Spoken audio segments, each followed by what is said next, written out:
Good morning and Merry Christmas! It's Christmas morning! Zoe's shivering because we just went outside and went potty and it's only about 35 degrees outside.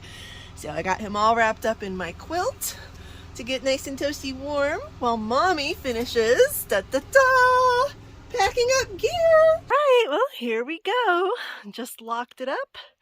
Goodbye home for a couple of nights. And you can see we are in the middle of the Gila National Forest. I have sunrise in the direction I just showed you and sunset right over there. Climbed up on this hill the last 2 nights to watch sunset all around me in 360 degrees, and I get the sunrise right over here that I can watch from my bed in the morning, which is awesome.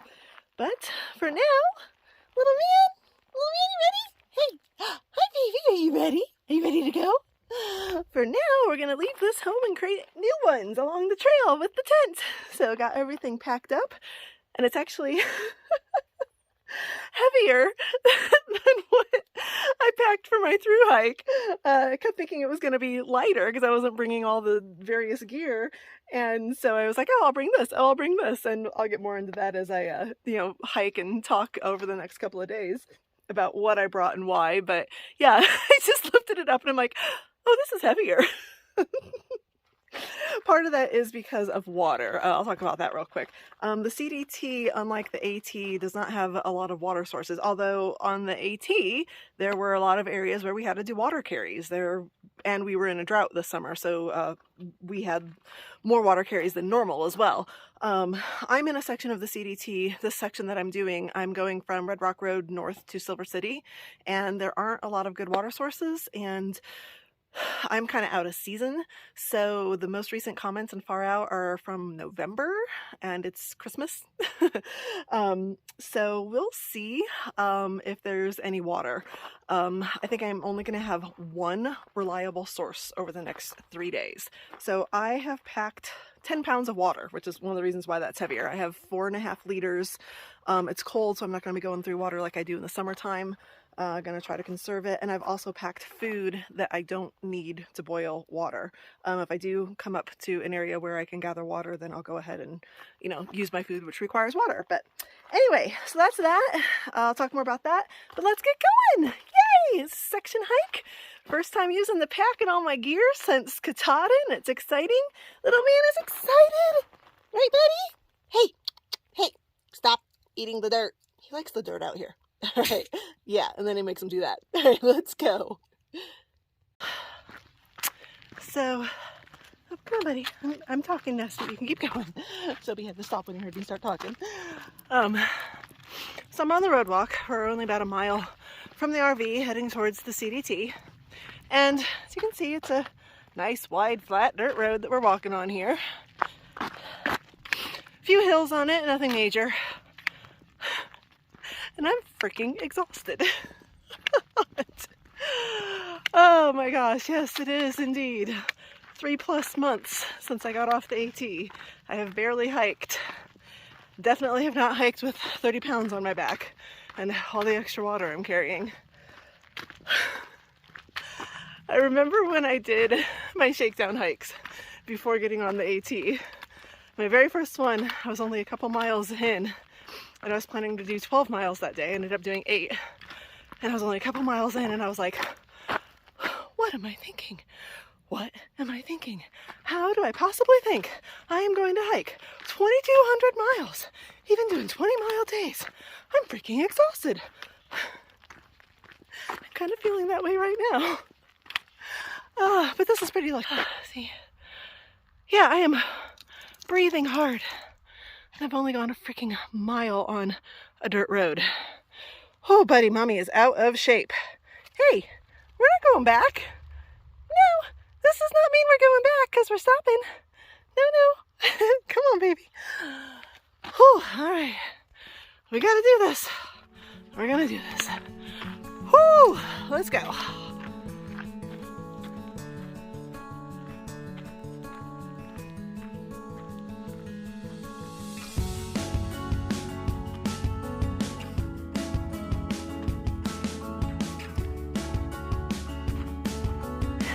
So here's a funny, not so funny story for you all. Taking a quick breather while I tell you this story. See all these tire tracks dug into this deep, soft sand behind me? Yeah, those are my tire tracks. So when I came here a couple of days ago and I was driving down Red Rock Road, which we're still walking on, I had the GPS coordinates for boondocking from one of my apps where the CDT crossing is in my GPS. And the coordinates were wrong. And I totally blew by where the CDT crosses. And to be fair, coming from the direction I was coming from, it's kind of hidden. Coming from the direction I'm now walking towards it, and now that I know where it is, it's pretty obvious. But from the other direction, it's kind of behind trees. So anyway, I went blowing past it. And this is pretty much a single lane dirt road with no turnarounds. So I come up to this dry bed, arroyo, they're called. And I'm like, oh, I bet I can get turned around right here. And had it not been for, had it not been for these deep piles of sand, as you can see, I would have made it just fine. These are all my tire tracks as I backed in, backed out, got the trailer at an angle, turned, and almost made it until right here is where my tires got buried in the sand and I got stuck. So, I'm gonna keep walking now. So, of course, where I'm at on this particular stretch of the road, there's no cell service. But praise the Lord, a car came by right at that point in time, and they let me climb in, and they took me about 2 miles down the road, ironically, to where the CDT crosses. And I had cell service there, so I was able to call. I have roadside service, or roadside assistance, so I was able to call. They came rather quickly, actually, out of Silver City. They were here within about an hour and got me pulled out. And I was going to turn around and go back to the CDT and camp there. But as I was continuing down the road, looking for a turnaround, I found the spot where I'm camped and liked it better because it was up on a hill and I have pretty views. And I figured I didn't mind walking 4 miles back to the CDT, because what's 4 more miles when you're already doing 40? Oh, it's so easy to forget that you don't have trail legs anymore. So I added 4 more miles. But anyway, there's my funny little story of getting stuck in the very soft sand here in New Mexico. Looky, looky, here we are. Made it to the trailhead, and just as we got here, a lovely couple out for a Christmas Day hike with their dog pulled up. They are actually, I don't know if you can see them, just down the trail. They just started down the trail. So I've been sitting here taking a little break. It's actually quite warm. It is noon, and the sun is warm in the middle of the afternoon, but I know that it is going to get cold once the sun starts dropping behind the mountains again here in a couple of hours. But for now, shed a layer for Zobi. Got him in that outfit instead of his warmer outfit. I had another layer on underneath this that I took off, and we had a little snack, water, and potty break. And now we're going to actually start the real trail. 4 miles down Red Rock Road, and now we're going to do 8.1 miles down the CDT to somewhere between 2 different potential water sources. I'm not sure either one of them are actually going to be any good, so that's why I'm trying to conserve the water that I do have and probably use that tonight. And in the morning, one water source we pass tomorrow supposedly is reliable, and I should be able to get some more. So that's that. I'm going to get everything packed back up and on my back, and we're going to do 8.1 more miles. See you down the trail. Hey buddy, keep going. All right, we are coming up on about a mile into the actual trail. We are somewhere around 6,000 feet elevation on average through this section. I think we're going to get up to closer to 8,000 feet at one point today. We're going to skirt the edge of a peak. Have to actually bushwhack if I wanted to go over to the real peak. But trying to show, let me zoom in a little bit, some of the pretty mountains in the Gila National Forest that we're hiking through right now as we head towards Silver City. And this is basically what we've been seeing for the first mile. Some little bit of cactus here and there, a lot of shrubs. This is flowering in the summertime. not a lot of trees. I'm kind of in a section where there's more trees than I've been walking through. Been out in the open sun a lot more, but it's still pretty. Probably a lot prettier in the summer, but still pretty. Speaking of cactus, little patches like this. Don't see that on the AT. Huh, buddy? Zoe just walks right by him. He doesn't pay any attention to him. Such a good little man. All right, here we go. Keep hiking.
Hey, so we are about 3.5 miles into the trail, which plus the 4 miles of the road walk puts us 7.5 miles into our 12.1 mile hike for today. And flipping this around, came up on this little ridge line. We've been walking through woods actually for about a mile and a half here, and just are popping out to some views. We like that, don't we, Zobes? Yeah, we like that. So that means, oh, that's pretty, look at that. So that means we have about 4.5 miles to go. Should be done in about 2 hours or less. We're going at a pretty good pace, I think, but probably gonna stop again, take a little break up here. So yeah, we'll plan on about 2 hours, and it's 2:30, so that's about right. I was planning to get to camp between 4 and 4:30. Got a little bit later start this morning than I planned, but no biggie. It doesn't get dark until between 5:30 and 6 right now. So here we go. Oh, looky there. A little bit better view of that mountain over there. Yeah, it's nice. Very, very different look than the AT mountains, huh? We like it though, huh, buddy? Zobes! Yeah! Well, I just had my first completely turned around off-trail section. Had far out. Looked like I was still on the trail, but you can see this barbed wire fence right here. I was on the other side of the barbed wire fence.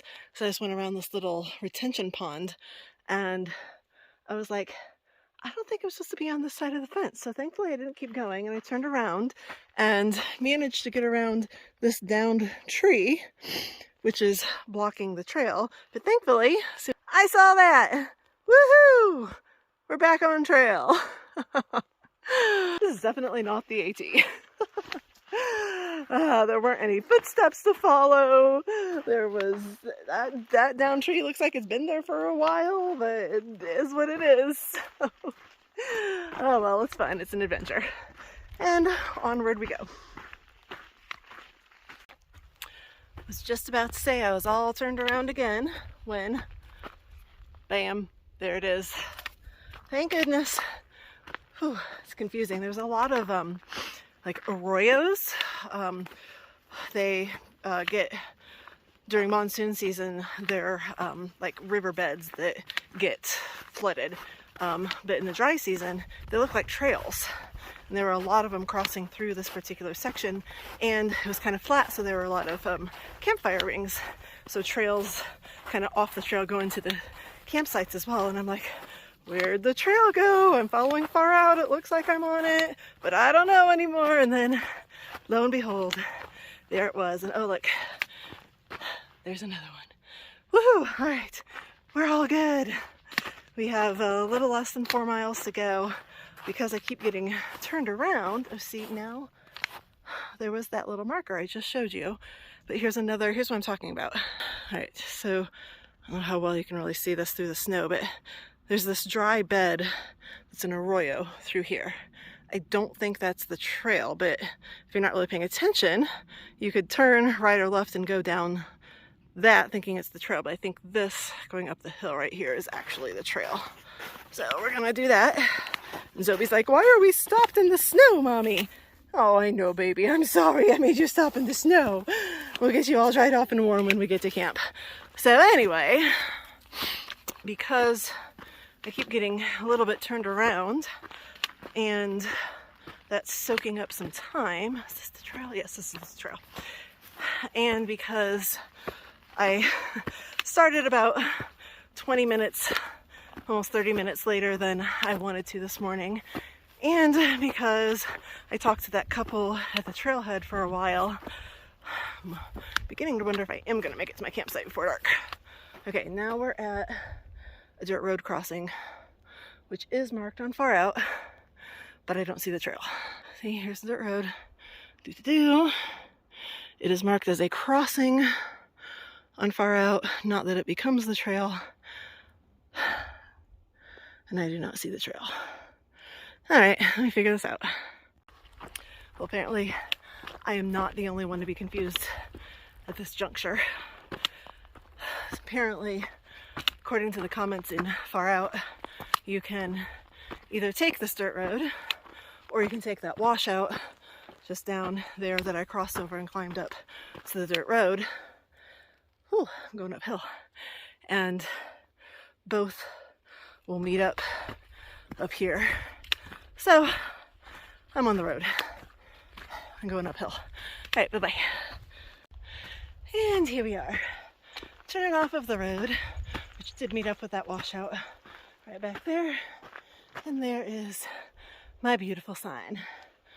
Whew, that was not a super steep climb, but steepest climb of the day so far. I think I'm gonna stop. There's a log right there. I think I'm gonna sit on for a minute, catch my breath, get something to drink. Whew. So I want to show something here. This is my, probably 4th one of these. I have several more in the route. These gates are made out of barbed wire that this right here, you pull up, and then there's one at the bottom. This one, there was a big enough gap that you could squeeze through it after you pulled that up. But that's the gate. It's barbed wire. So it's like, might want to get your tetanus shot before you get on trail. This has been a little questionable with some of these gates, but that's the trail. Right, buddy? So, yep, we've seen a lot of barbed wire today and a lot of cow patties. A lot of moo cows in the area. Also, also have seen a lot of what I'm assuming are deer and or elk tracks. There's a lot of elk in this area, actually. The roads around here have elk crossing signs. And let me make sure that's not the trail. Yep, I think we're right, buddy. I'll keep going this way. So seeing a lot of those tracks too, and every night that I've been in New Mexico, both over at Las Cruces and now here around Silver City and Lordsburg, I've heard coyotes almost every night, so that'll be probably a little freaky to hear them inside the tent if we do tonight or tomorrow night. Say, oh, look at this. They're bigger footprints. What is that? That's probably cow. Yeah, that's probably why I saw some cow patties back there. There's a bigger hoof print. Hey here, baby. I found it again. And there it is. Once again, got slightly off. Far Out said we were on it, but we were kind of bushwhacking. And then turn around and there's the marker. We're back on it. Here we go. Zoe's like, what the heck kind of trail is this, Mommy? Where are the white blazes? Where is the well-maintained trail that I'm used to walking on, covered in rocks and roots?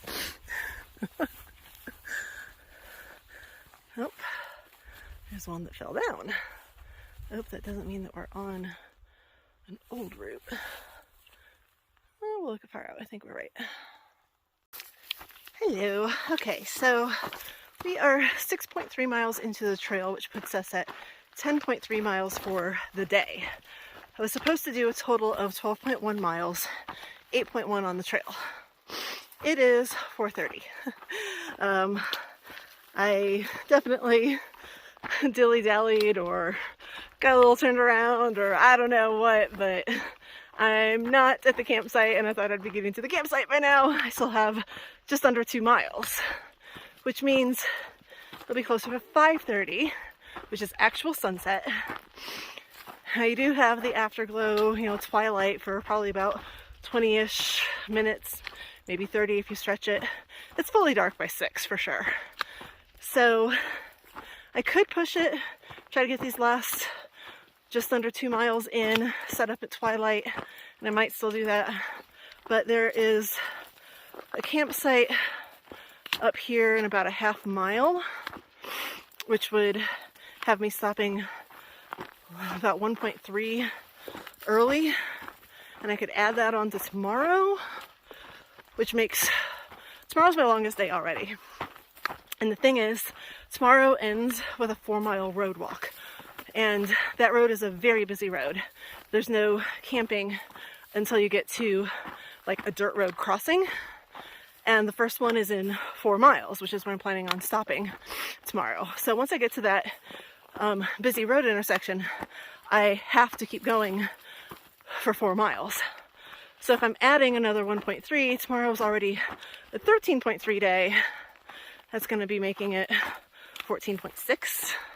I haven't done 14.6 in a long time. I'm at like 11 miles right now and I'm tired. So I may try to push and set up at twilight, or I may be stopping in a half mile and let the chips fall where they may tomorrow, I guess. I don't know. We'll see. But definitely did not get my timing done correctly and well today. I'm obviously out of practice and out of shape. Ah. All right, executive decision. Zoe made it. We're stopping early. We are just shy of 11 miles. So I'm gonna have a little over a mile, about 1.2-ish to add to tomorrow.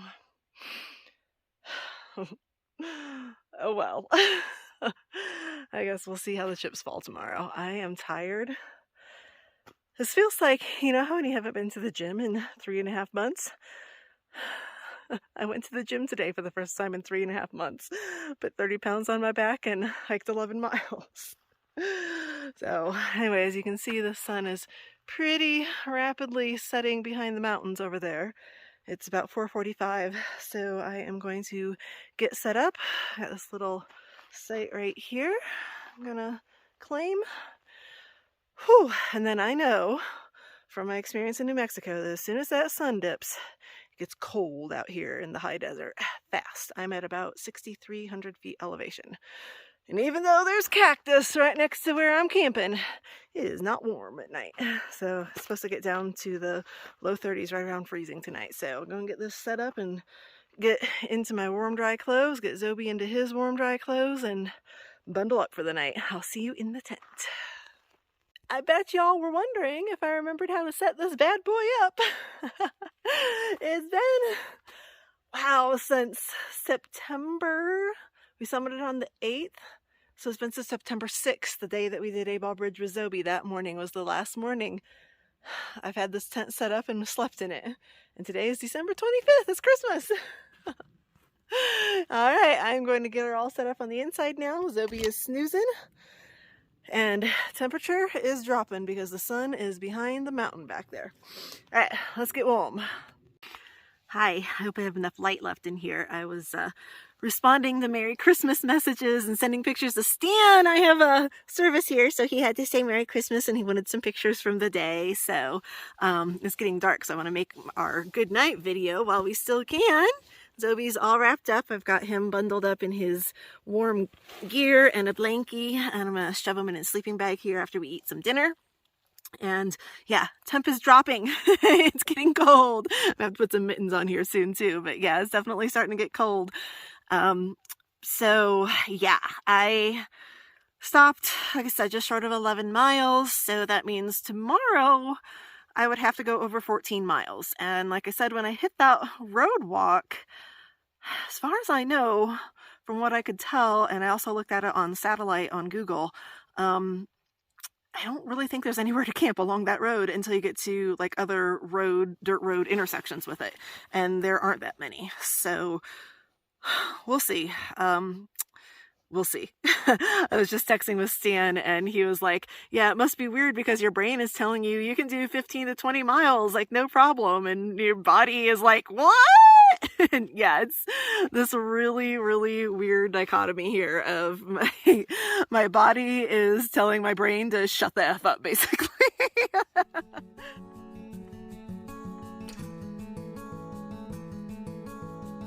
In the car and taking Zoe to the vet.